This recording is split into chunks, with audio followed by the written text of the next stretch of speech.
Harka fuunee akkam jirtu hordoftoota Oromoo Ko chaanaalii kuni Oromoo Ko chaanaaliidha. Ani immoo Burtukaan Danuuti. Ammoo viidiyoo biraa hojjedhee isin agarsiisuuf gara keessanitti deebi'ee dhufeera. Egaa boroo mana kootiitti wanta xiqqoo dhaabbadheen jira. Isarraa fudhadheetanii itti dhimma ba'aa. Amma egaa yeroo tokko yeroo nyaati isin nuffisiisu waanuma salphaa ta'e waan mana keessanii qabdan hojjettanii nyaachuu yeroo isin hawwisiisu maal hojjettanii nyaattu salaaxaa jechuudha. Salaaxaan aanarra hojjetadhu garuu adda kan ta'edha. Isinitti agarsiisa. Amma boroo mana kootiitti wantan dhaabbadhee irraanii waa xinnoo fudhadha jechuudha. Egaa akkuma argitanii wanta xiqqoo ishee dhaabbadheen jira mana koo boroo. Timaatimiin jira, baqariin jira, qaariyaan jira, asimmoo naanaan jira, raafuu qaba. Wantoota tokko dhaabbadheera. Egaa yeroo biraa immoo bal'inaan isinitti agarsiisa. Guddisee hojjetadhe jechuudha. Amma garuu as biraa wanti nan murachuu barbaade. Kuni akkuma isin argitanii paarsiriidha.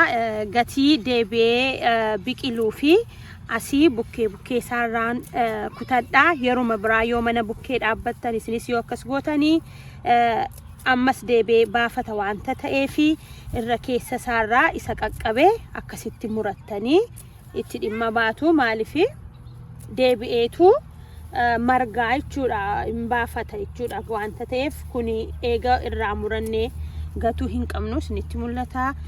Paarsiriin egaa gosa garaagaraa jira. As bukkeen isin ilaaltan isa kan biraadha. Gosi isaanii garaagaradha. Kun as bukkeedhaas qaba. Isa kanarraas nan muradha xinnoosee walittan dabala.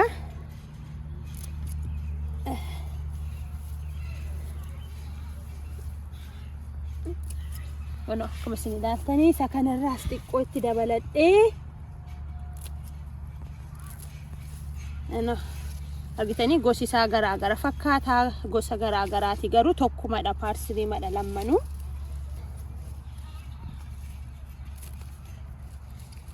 Egaa anaanii arraa fi nagaa jechuudha. Isee kana kuteera. Kanaaniin qopheeffadha. Amma gara manaatti galee maalan hojjedha isa walii wajjiniin ilaalla. Anuma faana tura.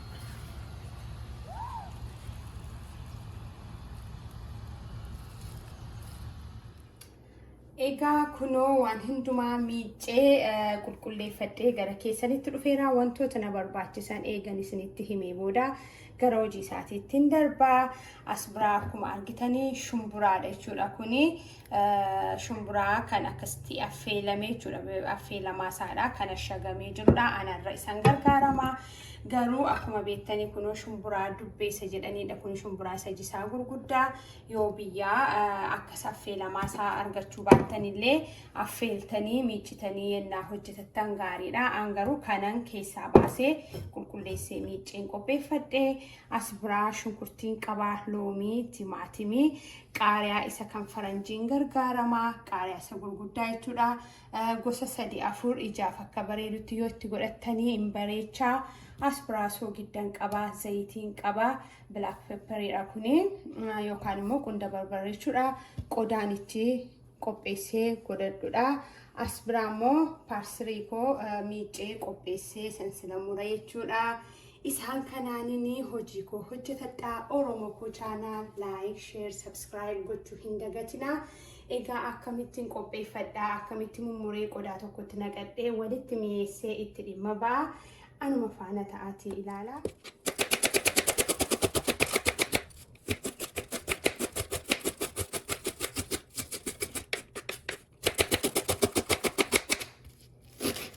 Ani egaa akkuma isin ilaaltanii baay'ee xinnoon hojjedha wanta ta'eef shunkurtaa koo xinneesseen godhadhee waan hundumaa akkuma itti baay'ina hojjetattaniitti gochuu dandeessu.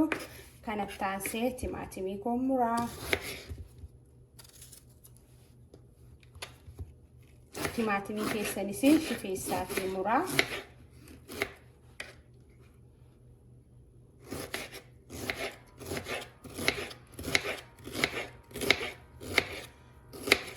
Maaliif shifeessaa akkuma saayiziin hundumti isaa wal qixanaa ta'utti shufeessee muraa timaatimii guddistanii yennaa antiniin shumburaan keessan xixinnaatiin bareedu akkuma wal fakkaatutti akkas godhee muradhe.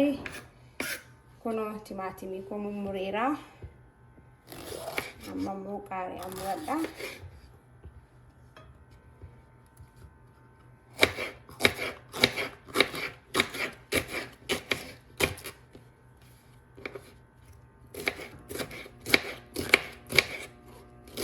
Maalifi qaariyaa gosa baay'ee yoo itti godhattanii anama mana keessaa kan hin qabu kanuma waanta ta'eef malee gosa 3-4 inni kan faranjii kuni gara gosa 4 jira. Hunduma isaa yennaa itti godhattanii ijaafillee dhugaamatti baay'ee bareedee akka mul'atu taasisa. Yeroo nyaattanis isinumatti tola. Garuu manaa hin qabu. Kan hin qabu inni hojjedhe isin agarsiisaa. Masaa kana ittiin hojjetadhu kanumadha.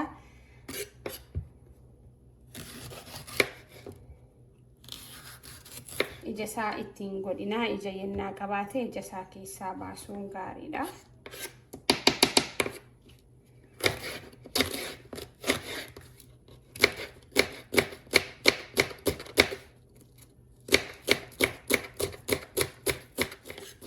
Egaa kun akkasitti mul'atu qopheeffadheera. Isan qopheeffadhee maalan godhaa qodaanii itti keessatti walitti makadhutti naqadhaa jechuudha. Amma maalan immoo as bukkeedhaa muraa paarsiliin sila qopheeffadhee isa mummurachuu jalqabaa.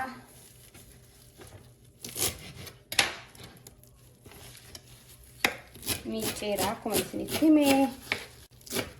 Kana akkuma isin argitanii baay'ee baay'isuu hin qabdanii maaliif shumburaa keessan akka hin dhossineefi yeroo ijaan mul'atu keessatti nam'ee jechuudha. Kanaaf baay'een baay'isinaa baay'inuma shumburaa keessanii ilaalaa godhachuudha jechuudha. Garuu shashifeessitanii murtu akkas gootanii jechuudha. Kunoo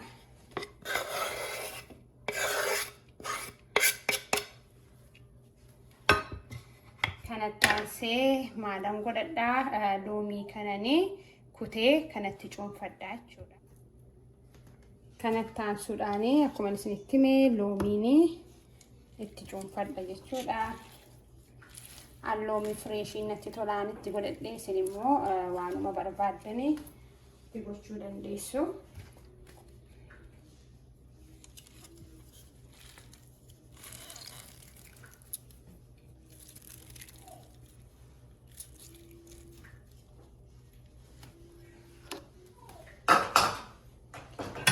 Eegan isaan kan akkas godhee booda kunoo akkuma isin argitanii akkasitti walitti maktu.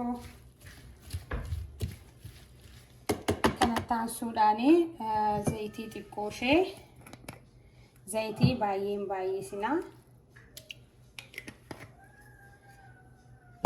Taansee soogit